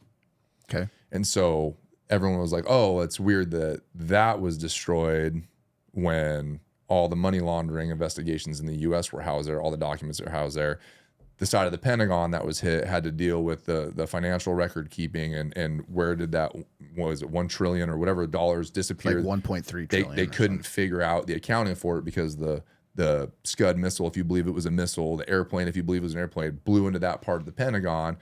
The whole deal with that is they were saying that with the Pentagon thing, all the financial records disappeared, but there are eyewitness accounts of people there saying there wasn't really any plane debris. There was tons of building debris and tons of stuff, but there wasn't luggage, bodies, plane parts. And the plane parts that were there were reported to have been the size of a hand or something that people could have carried. So interesting that if all this, the camera showed that a plane hit, or if a plane did hit, it was flown by the guy who was the worst of all the 19 pilots. All of the people, the records from his flight school, which they released, saying Hani Hanjour. Yeah, Hani Hanjour is saying that he was the worst of all the pilots, that his English was so bad they didn't know if his pilot's license was real. Racist, dude. Yeah, that is racist. This guy's a shit pilot. He can't speak English. But he was the worst of all of them, yet he was the one who pulled off the maneuver, not flying into something in midair. He had to hover feet off the ground and be able to fly that straight to be able to hit that building, which was, they say, is a very improbable feat for him to have been able to manage. So again, it's just one more piece of this gigantic puzzle. Maybe he was trying to hit the White House. That doesn't make sense. Yeah, he's that bad. Yeah, he's that bad. Oh, fuck. It's just another piece of this whole big puzzle that doesn't quite make sense. And there are some details that, while it's very improbable, people go, yeah, that should be impossible, which again, it goes back to, is it really impossible or is it just improbable? And did he pull it off? Impossible, definitely not. But when I said in the beginning, the only one that I can even start to lean into a little bit is the whole Pentagon one. Yeah. Because there's a lot of just starting at the fact, like, inconsistencies. why won't you release the video? Like, really? That Unless off the there's bat, something damning to us, right, as a government, yeah. Why would you not? Why would it you was an not? attack that we've already blamed on these Saudi hijackers. Like we already have a patsy or a fall guy. Why would we not release it? We're already going. That's the only one that gets me. Even the Flight 93, the big conspiracy is it was shot down, and I don't even think that's a conspiracy. Is we're wondering why the other planes weren't shot down, so it wouldn't be a big deal for us to swallow to say, hey, we shot down an airliner. Like, I don't think that's a big deal. Like, yeah, we scrambled jets. We knew the other two hit the World Trade Center. We knew it was hijacked. We shot it down. My question. Oh, go ahead. You say something? Oh, my question would be, if it wasn't a plane that hit the Pentagon, where did that hijacked plane end up? Sure. You know what I mean? Yeah. Like all the passengers. Although the passengers, yeah. The passengers on there, though, they did the manifest. There's a lot of government and military, which maybe isn't that big a deal. Like, but if it was going to be a conspiracy, you could lend yourself to saying, okay, maybe they weren't really there. They were just. And they also said that flight was like 30% booked, which is less than normal, they said. But I mean, back then planes weren't like jam packed like they were. I remember getting on plenty of flights and it's like, hey, this is you had to row to yourself. Yeah, exactly. So I mean, it's kind of difficult looking at it with revisionist eyes. Yeah. But I mean, it's all we got right now. But it's weird. The Pentagon one. Like, especially if you're going to lend yourself to believing in some sort of conspiracy, the Pentagon portion of this whole thing itself with the financial papers, the 1.3 trillion. The financial papers doesn't even. That's not even the accounting stuff. But I'm saying like the loss of 1.3 trillion record. That bothers me that they lost the money because that's insanely fucked up. That's our money we give. It's a very them every Pentagon year. thing to do. It's a very U.S. government period to do. Yeah. But there's zero accountability ever for anything like that. Yeah. Do we really need to blow up the Pentagon to make that go away? No. Right. They've since lost money. Right. We accidentally gave another $100 billion to fucking Ukraine. Yeah. Accidentally, we fucked up. Yeah. They do this shit all the time. So do we need to? But blow maybe up the then building? it wasn't as commonplace from a lot eye. Like maybe then it was a lot more taboo on the presidential side of things. Or governmental side to say, hey, we just lost 1.3 trillion. We don't know where it went. It's hard for like me. when did that start becoming normal? Where we're like, it's cool. It's hard for me. They did it again. Yeah, it's hard to say because I mean, we were we already said like 21, 22 years old when that happened. Yeah. Like, we weren't following politics. I don't know if that was the norm, but now I look and it's like, they do the shit all the time, and we don't have to blow up buildings to cover it up. Yeah, but again, it's interesting because there was a staff member who gave an interview online or on something. I think I have it. Adam B12, Did I label that correctly? Pentagon? The Pentagon video? Yeah. Yeah, got it. Collar on the shirt's driving me nuts. So this is quote unquote unreleased 9/11 Pentagon footage. How did we get it? In the bottom right, there's the FBI logo, FBI whatever. So I don't know if that's real or not. But this is at that wall of the Pentagon. So there was a staff member. She was near the entrance at the time of explosion. She said there was no luggage, no plane parts, no jet fuel, no bodies, nothing signifying a plane crash. Others report seeing original video footage of a Scud missile, and others report that it was a Reaper drone and the engine was actually found on site. Well, they said they found an engine on site, and it was that of a 737, I believe. Okay. So they talk about, But this, I mean, you can see the damage and it's all building parts. There's no rubble from, I mean, there's no plane debris. so We're not all the way in the building. part of what but- they talk about with this, like, I don't believe it was a missile. I still believe it was a plane, just Yeah. because there's tons of eyewitnesses that say it. Like, there's a couple people that clearly aren't like government fucking scabs or stooges, whatever you want to fucking call them, that like they're just average Joes and like, yeah, this thing fucking skimmed right over. I saw this. So when they talk about it, this was, I can't remember how many feet of reinforced concrete this was on the exterior wall. It was a lot. So they talk about no wings being shown like it did in the World Trade Center, which is largely glass. You could see that, or even in the field in Flight 93, you can see the imprint of the wings. They were talking about the physics of this again. You have to get into physics, that basically when you're flying that fast and going into X amount of feet of reinforced concrete, the wings just basically fucking disintegrate. They're not going to leave that wing-shaped hole. You're going to get something that's a hole smaller than the size of the fuselage, because even when it hits in, it's going to start shearing that fuselage as it goes through. So that when people are talking about like a 20-foot hole, it makes sense. And they said that they did find stuff in there, but they don't release enough. But it would lend you to believe that then a majority of that debris would be exterior. If the wings are shearing off and everything's shearing as it hits that reinforced concrete, it's not going to be. They're saying almost disintegrating. But I'm saying it's not going to be embedded deep within the Pentagon. It's going to be no. They more say on most of the fuselage gets embedded deep because the other walls aren't as.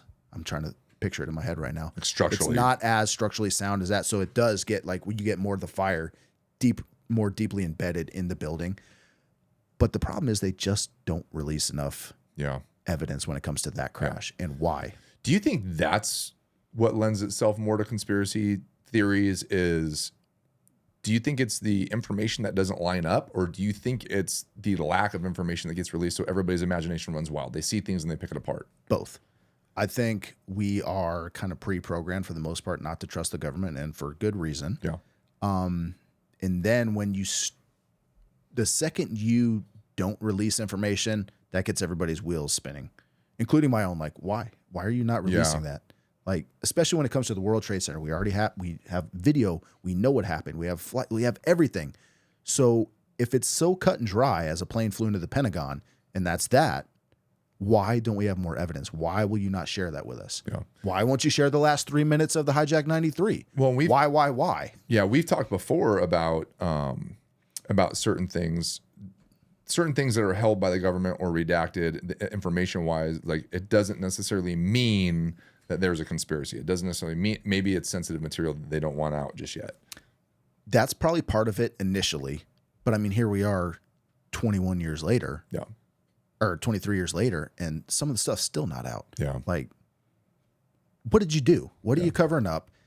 And where my mind goes in the cover up, especially when it came to things like the, what was it? The 9/11 commission or whatever, where it's just a bunch of fucking government tools who are overseeing the government here. And there's a suckfest of Rudy Giuliani while he's under testimony.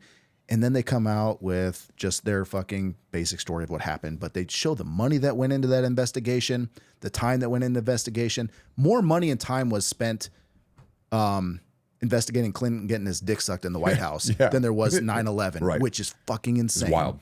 Yeah. So I start immediately thinking like, hey, we don't want all of this evidence out because we want to spin every little bit of that into our justification for invading Iraq, invading Afghanistan, invading Syria, Yemen, Syria, like all that shit. Well, if you leave Pakistan. one little fray of something that can be pulled with someone and go, hey, that was fucked up. Yeah. It'll undermine everything. Everything. And they do a good enough job of fucking that up on their own without releasing everything. Yeah. So I think they really took that incident and fucking ran with it, because there is tons of evidence that points to them wanting to do all of these things that they did in the Middle East prior to 9/11. Yeah.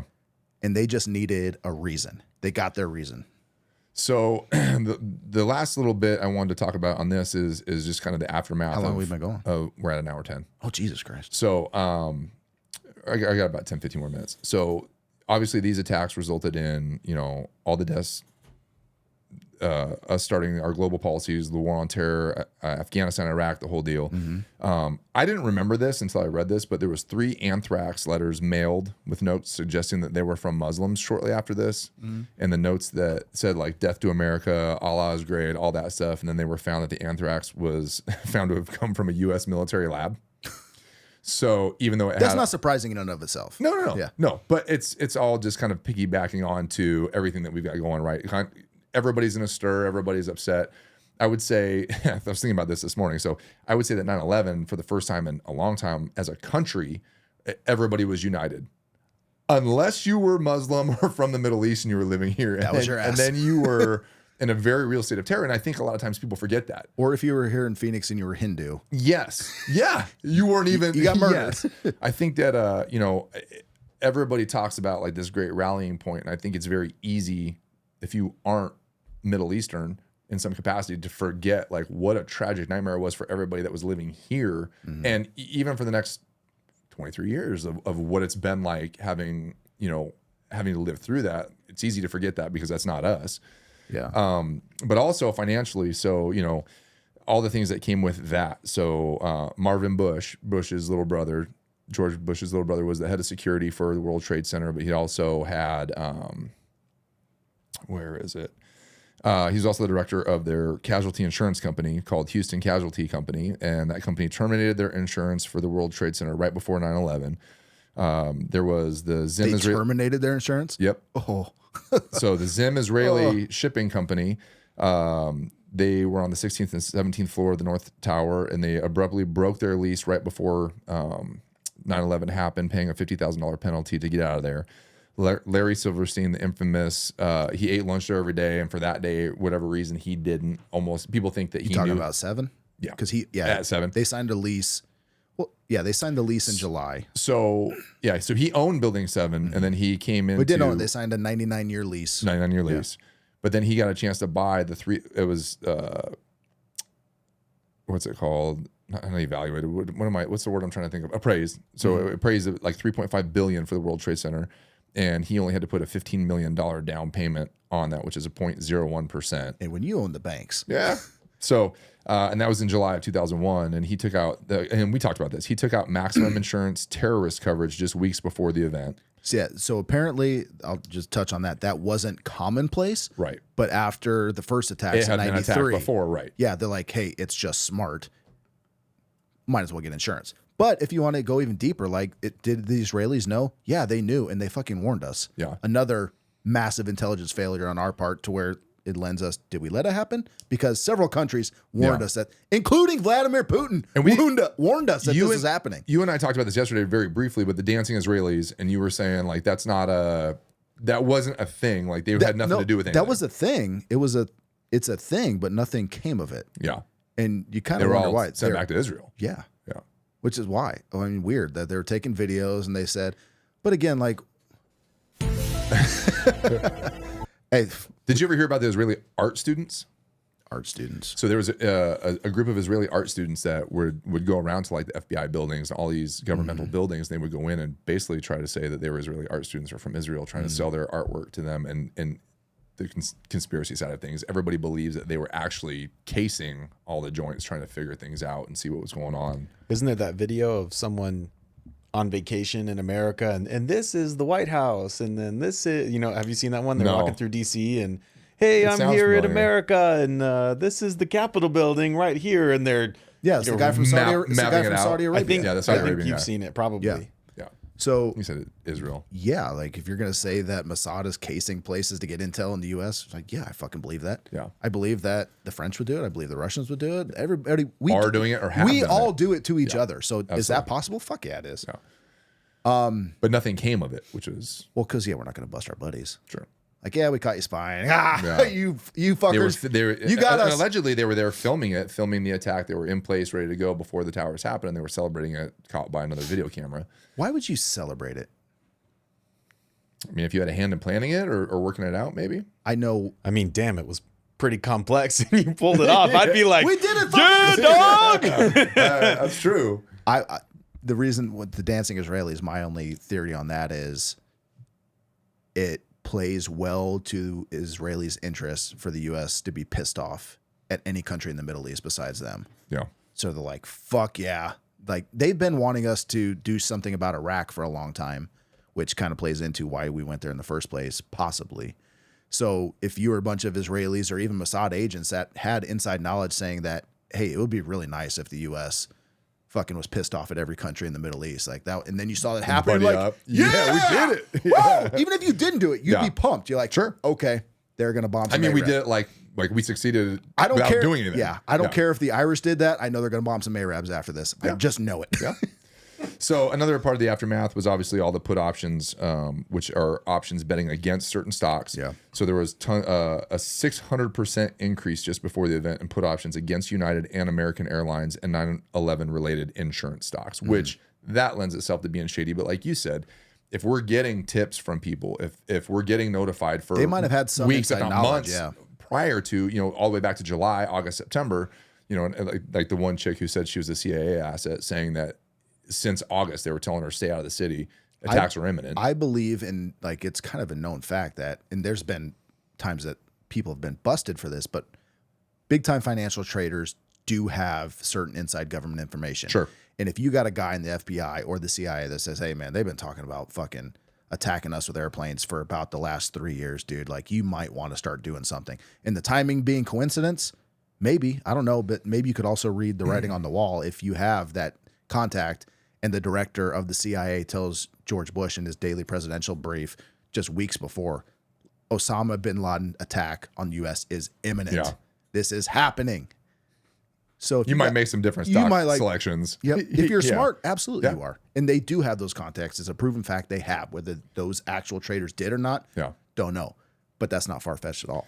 So in the last 10 minutes, I want to throw something new at you. Oh, yeah, the new one. You're going to love this. I bet. You're going to hate it.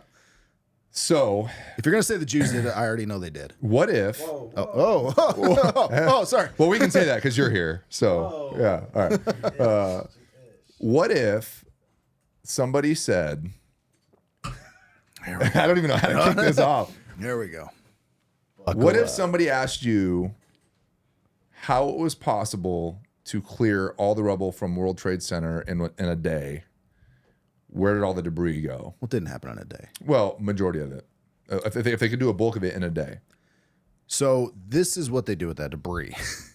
And people say, hey, it was shipped overseas, so you can't have anybody look at it. Yeah. Apparently, that's standard procedure for almost all recycled steel in the U.S. We ship it to China. Okay.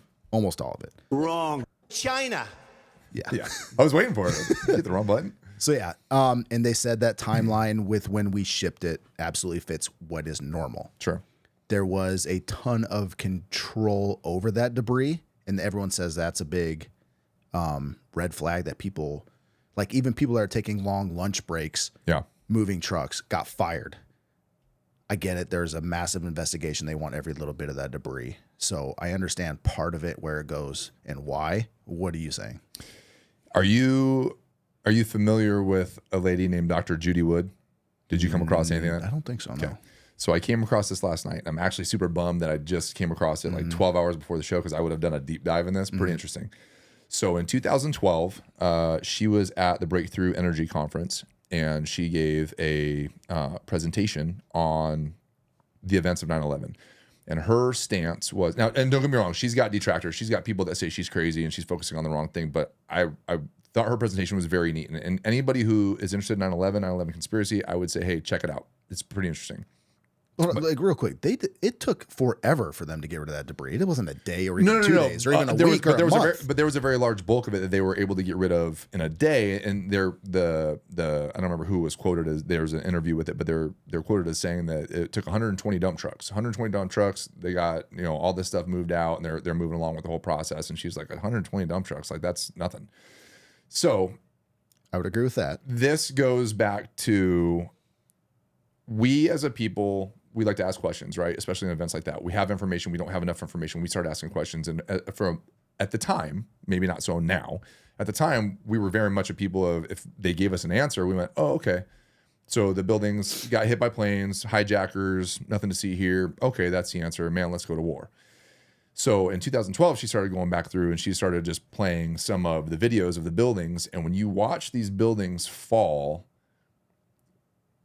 they're on fire. There's everything going, and all of a sudden they collapse, and it's nothing but dust clouds, right? And so she slows it down. She starts showing debris, and she's showing debris, steel beams that get shot out. And as they're falling, they're turning to dust, like fucking Thanos snap dust, as they're all falling. The interesting thing about these buildings falling is they, and she went through and did all the research on this, and I've got tons of notes on this. I'm trying to fucking organize this enough to have a talk on it, but based on the clocks on the ground, within 15 minutes, all that dust had settled enough to where the air was clear. Okay, so it hits, comes up. No. It lasted for months, right? Yeah. Exactly. So one of the things that she was saying, that was just one of the things that she was showing, how some areas the dust was completely down, other areas. Matter of fact, that was up. One of the big fucking problems with everybody that got sick is they sent them back to work like a week later. Even So though what in a dust she cloud. was showing is it wasn't everywhere. It was only certain portions where it actually came back up. Oh God, where do I even start with this? Okay, so the measurement of seismic activity, you can measure on the Richter scale. You've seen all that. So there was a controlled demolition, the Seattle King Dome, which she compared everything to. And the Seattle King Dome was only like 16 floors, 15 Nothing floors, something compared like to that, what right? that is, yeah. So it dropped and it produced a Richter scale, a seismic activity of like 2.3. Okay. Building one's seismic activity of falling 120 floors, it only registered the seismic level activity of 17 floors. For what it They said registered it was when like it a fell. 6.3 or something like that. No, she has, well, that's what they said, but she has the printout of all the seismic activity from that day. Building 2, it only had the seismic activity from 17 floors down. So the question is where did all the debris go from the 113 floors or 103 floors or whatever it was above that? And she's showing these videos, and it's all just pulverizing and turning to dust as it falls. How insane is this lady? Let's start there. She's not super insane. I mean, it depends how insane are all of them. But this is the new theory that I'm like, that's kind of interesting. Okay. This is next level. Stay with insanity. me. Either that or Stay with me. Okay. we've got So, technology unbeknownst to World everybody. Trade 7 was what, 47 floors? Yeah. Okay, so it only measured like 23 floors worth of seismic activity. So where did the first couple floors go that were all? She basically is saying those upper floors, if you watch these videos, they were turned to dust. They didn't collapse and pancake like everybody said until they got down to the 17th-ish, 20th floors. And that was a seismic activity that they were registering. Like that's, you can look at that. So then it goes on to say that you look at the vehicles, the cop cars, like the burn patterns on some of these cars are very interesting and almost like Adam and I were talking about, watch this video, almost very reminiscent of the whole Maui Lahaina fire. Oh, good. So you have these cop cars that they're right in front of the building. Half of them are burned, half of them aren't. The lights are still intact. You know, they were talking about the temperature was 1100 degrees Celsius. That was enough to heat the steel. Some people say melt the steel, bend the steel, do whatever, but some of the cars are burned, some of them aren't. This massive cloud of dust from this 1100, you know, this thing that was so hot that melted these buildings that caused them to collapse. This massive cloud of dust didn't burn anybody. Everybody's covered in dust, but nobody was burned from the dust from 1100 degree instant fucking cloud coming at people. There's all these inconsistencies. Why would the cloud be 1100 degrees? It doesn't. It doesn't have to be 1100, but I'm sure it's gonna be hotter than just fucking dust outside. There are some things I got eyewitness stuff. People that were like blown away when the building like literally lifted off, and they're saying that there's a hot cloud of fucking air that came up and smacked them. Like that was kind of crazy. So, and she goes on to talk about the speed of which if these floors were pancaking, okay, like they're saying, floor on floor on floor on floor, gravity hitting, that mathematically they did the calculation that the speed of the air from the center of the building shooting out would be like Mach 2 because of the weight of the structure. Which is why you had 400 feet away steel beams paling in themselves in other buildings. But not as much as it should have been based on what the calculations say that the speed. What's a calculation? Like this has never happened. Numbers. I understand what a calculation is, but like, what are they basing this on? Like this has never happened. on math, on free fall, weight, space, Even whatever. the simulations they run in this are like 1/4 flying I'm onto just telling you another. what she said that I thought was super interesting. So, but it goes into some of these vehicles where the glass is blown out, everything about the vehicle is melted, but there's no burning, there's no char marks, and all around these vehicles are these papers from this building. So was it so hot that it melted steel and so hot that it destroyed these cars, but it left papers unburned?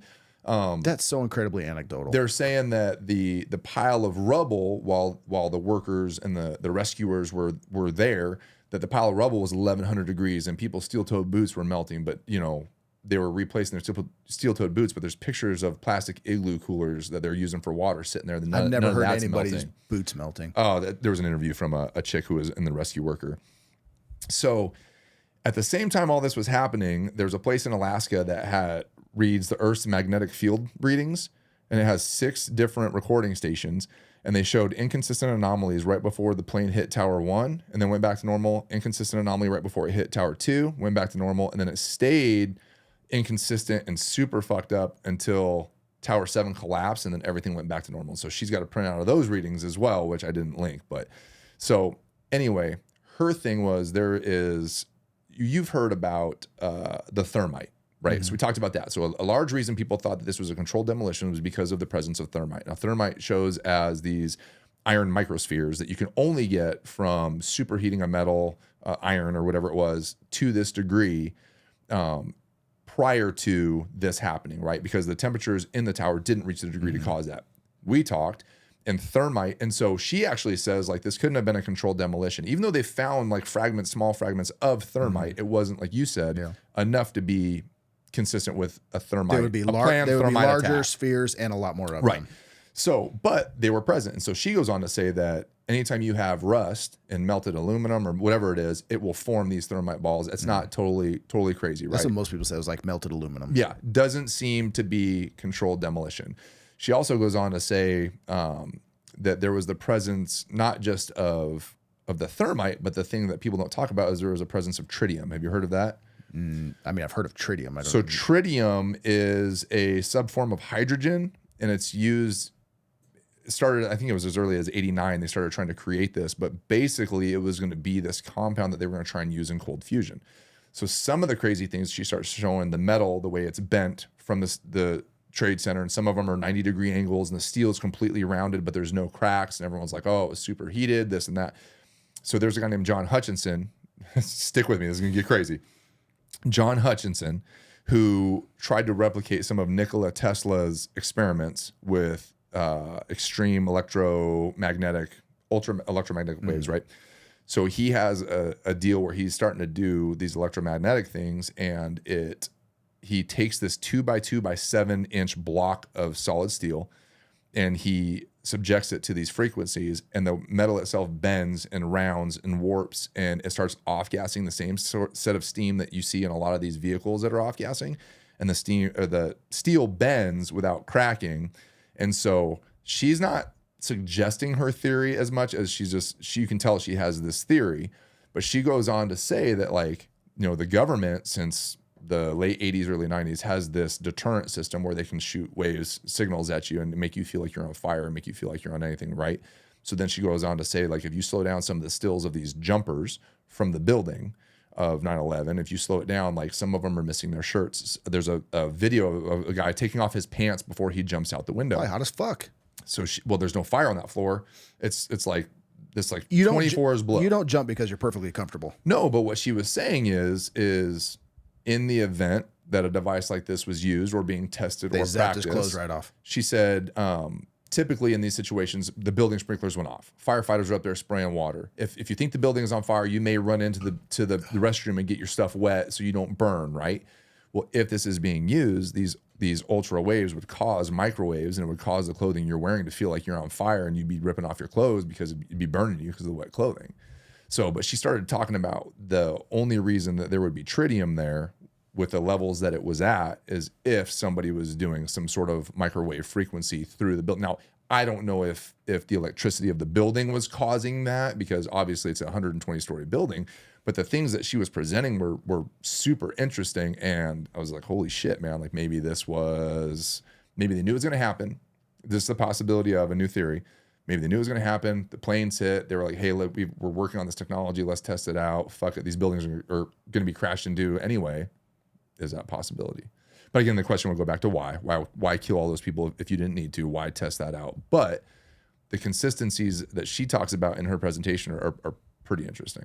I think I touched on this a little bit last night with you. Like, I don't know that we'd be so willing to kill, and we're lucky it was only 3,000 people that died. I mean, it could have been tens of thousands of people that died given the amount of people that are in the area. Yeah. So let's say they're willing to kill Americans, which I'm sure they are to a certain extent. Yeah.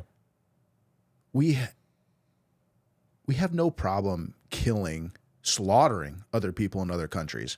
Why would we not go test this shit on other countries? Yeah. Like, we just would. Like, and maybe we have. So why would we decide to do it right here, right now, let this whole thing happen, and then test this? Like, we could just go to wherever the fuck we want in the world and test it. Yeah. And I feel like they probably could have. I'll jump in on that. Again, I don't know what I believe anymore, especially after I watched about an hour of what That's pretty Steve crazy. showed me. I think to answer that question, I would say as an excuse to go to war, to support the military-industrial complex, we have to have something so horrific happen on American soil where everybody in the entire country says, fuck them. Let's level the Middle East. Yeah, I think say that's why how I would answer I can that say question. they let it happen, but why would we go and then just say, hey, we're Well, going to test this let's weapon? say planes hit the building. Like, hey, we and know there we're going was to war. There was no fuckery. Planes hit the building. I think you could make the case that there's a good chance that the fire department would get up there and secure some of the, and maybe the buildings wouldn't have collapsed, right? Like, what if it was we need the buildings to collapse. We need there to be this crazy spectacle in order, because you know what I mean? Like, if people flew planes in the buildings, but then the fire department and the police and everybody like made a difference and saved most of the people and the buildings didn't fall, like, we'd be pissed off, but like not to the level of, holy fuck, they almost leveled New York City. We need to go after them. We went to war in 1991 because of a made-up story about Saddam Hussein throwing away babies in incubators in Kuwait. Sure. And fake reports that he was going to invade Saudi Arabia. Total fake. All of it. Sure, Totally I'm just fake. answering the question And of, we went to war. of why. Yeah, I'm just problem. throwing out an idea. I think if they want to go to war, they don't need that much of a reason. Like, they just do it. Would you say, though, at that point that the military-industrial complex had reached a level that it hadn't prior to that? Like, it seems like, without a doubt, yeah. Like 2001, 9/11, like, we were kind of at a precipice as a country with our military-industrial complex. I don't have a lot of research or info or anything on that, but I just remember feeling like we were like, okay, hey, let's go test out some new shit. Like, let's go see how badass we are. I have no doubt that. Like, let's go prove that we're fucking, like, we got some really cool shit now. There's no denying that there's an unprecedented level of war in this country we haven't seen since Vietnam, right? Yeah. I mean, we went to war for 20 straight years.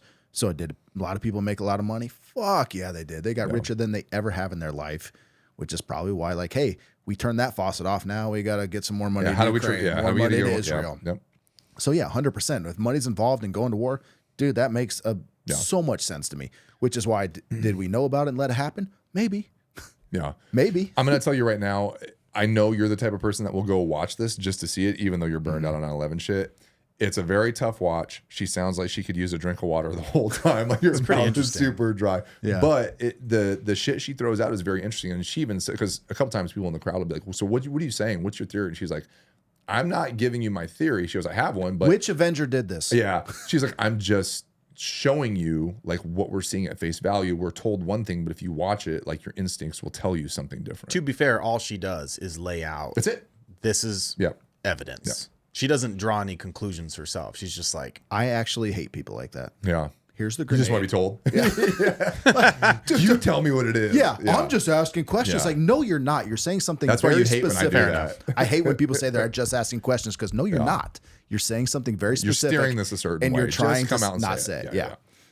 So, Send it to me. I'll watch it. No. With all that being said, we're at hour 27. Everything we've gone over today. Mm-hmm. What are your thoughts?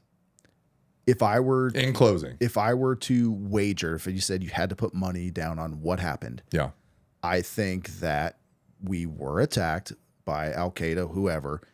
Did we know it was going to happen? Yes. Did we have a prior knowledge that exactly what was going to happen? No, but we knew that we had a lot of bad actors in the United States. They were planning something. very soon. We were warned by so many. We were warned by France. We were warned by Germany. We were warned by Israel. We were warned by Vladimir Putin, our fucking sworn enemy. Yeah. We were warned by all of these people. Oh, and Great Britain too, I believe. The CIA knew about it. The FBI had knowledge that people were doing and they just all let it happen. Yeah. So that's kind of where I land, is that we let it happen. As much as that sucks to hear, I kind of think we just said, roll the dice and let's see what happened, because to Adam's point, we have a great reason to go to war. Like, everyone's going to get rich off this. We've wanted to do it for a very long time. It helps Israel, who we are very, say what you want about our relationship with Israel. It is our most reliable strategic partner in the Middle East, and we're going to help them at any stop we can. So they had plans to invade Iraq, or wanted to. What is it? I can't remember. They had several laid out in writing, you can still research it, plans, how they want to control the Middle East. And it involved doing everything that we did after 9/11. So yeah, I think they let it happen. We got to do everything that all these war hawks wanted to do.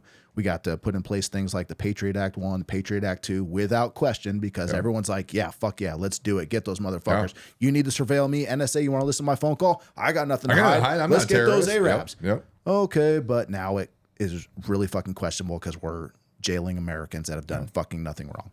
So I think they let it happen and used every bit of that, held back information, manipulated information just to make it suit their narrative, so they could do whatever they wanted, whenever they wanted, without us questioning it. Yeah. Until 23 years later, we're like, what the fuck? Yeah. And now we're all fucked. I would agree. I think that just from looking through all this stuff, that I think it's very easy to see why people want to believe something else. I mean, it is our government, and especially now with hindsight, our government's lied to us about a lot of things before. So I think there's times all the time where we go back and go, okay, what else have they lied to us? What else? And so I think this is just one of those things that there's always been some inconsistencies, and there's always been things that just didn't sit right. And I think a lot of it has to do with the lack of transparency and divvying out of information, right? The Pentagon cameras, all that stuff. Why keep it such a secret? Yeah. With all the people that died and all the support that America had for Americans, why not let it all out? If it was unless you're hiding something. Exactly. If it happened just like you said it is, make everything available. So what I do agree with this lady, Judy Wood, Dr. Judy Wood, one of the things she says is, with this type of thing, it's very easy for people who want to believe in conspiracy to come up with a theory and then cherry pick all the little bits of information out to support that theory, instead of looking at the whole thing and going, okay, well, here's what I have. You mean saying what that does that half mean? the World Trade Centers were microwaved to death? Yeah, well, kind of like that. But Jewish space lasers. Yeah, fucking A, right. But one of the things she says is, I'm not taking a theory and going with it. She's like, I'm just looking at this and saying, what does it look like? What does this look like? What does this look like? And I think that, especially in the conspiracy world, it's very easy for people to go, ooh, you know what I think happened? And then go and find supporting facts. And I think the more people do that, and one of the things she says is, if her philosophy is right and the direction she's pointing is right, it makes sense that everybody's arguing, because if you're going to have a conspiracy, you're going to have something you don't want people to know. You want them arguing over A and B if the answer is C. You don't even want them looking over at C. Argue over these two things, whether the planes were real or whether it was controlled demolition. Argue over that and get everybody spun up and divided over that, or it really happened. Just like they do with everything else. Hey, argue amongst yourself about fucking trans bathrooms while we're over here fucking plotting world dominance. So I would agree with you. I think it's more of the lie hop. I think there's clear evidence we knew it was going to happen. I think we probably let it happen. I think that it was, I don't think it was the first time, but I think it was on such a grand scale that we saw greedy politicians say, how do we take a good disaster and make it to our benefit? And tons of people benefit, for 20 plus years. And not only that, if you were going to say, hey, we want this, remember, never forget. Never let this happen again. Well, it only happened because all of the blowback from all of our previous actions in the first place. Yeah. You pissed off. Never forget how we got here. Yeah. But they totally did, because everything that we did to get there, they fucking doubled down in a big way. All over. Post 9/11. Yeah. How many fucking people in the Middle East would love to kill all of us now? No. Just because of what we've done over there. And not to say that, if everything happened just the way it did and we went to war to get rid of the Taliban and al-Qaeda, okay, we accomplished that within a month. Yeah. We could have stopped, but no. There's a lot of, and you can go into all of these lies that were told, just to get us into Iraq. That's a whole other fucking thing, which is crazy. the continuing of staying in Iraq, the why were we in fucking Benghazi, Beirut? Why were we like why were we in Syria? Like, Yeah. there's so many things. Why were we bombing the shit out of Pakistan, one of our supposed kind of allies?